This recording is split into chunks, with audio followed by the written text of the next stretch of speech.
দীঘার holiday home ঘাটে স্নান করার সময় গভীর সমুদ্রে তলিয়ে যাচ্ছিলেন এক পর্যটক। কর্মরত নুলিয়ারা ওই পর্যটককে উদ্ধার করেন।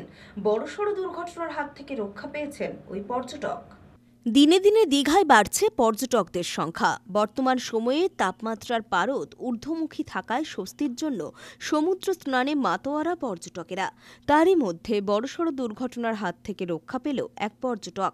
বুধবার দুপুরে দীঘার পুলিশ হলিডে হোম ঘাটে স্নান করার সময় গভীর সমুদ্রে তলিয়ে যায় এক পর্যটক। দেখতে পেয়ে কর্মরত নুলিয়ারা তাঁকে উদ্ধার করতে সমুদ্রের জলে ঝাঁপ দেয়। বেশ কিছু সময় সমুদ্রের ঢেউয়ের সাথে লড়াই করে উদ্ধার হয় গৌর মাইতি। বয়স 50 এই পর্যটকের, যার বাড়ি কলকাতার দক্ষিণেশ্বরে। জানা গিয়েছে, পরিবারের সাথে দীঘায় বেড়াতে এসেছিলেন তিনি। পরিবারের অন্যান্যদের সাথে সমুদ্রে স্নানে নেমেছিলেন।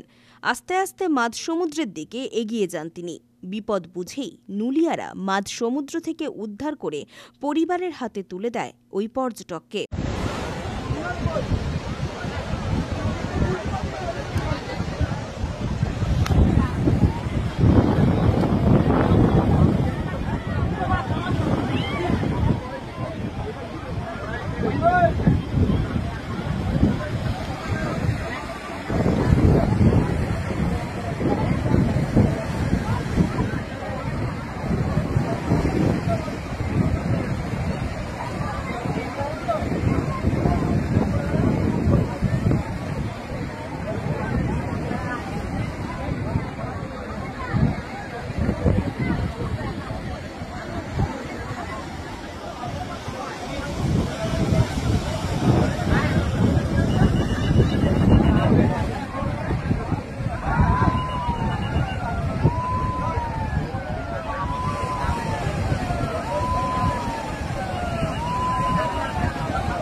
রঞ্জন মাইতির রিপোর্ট, খবর বিসিবিএস।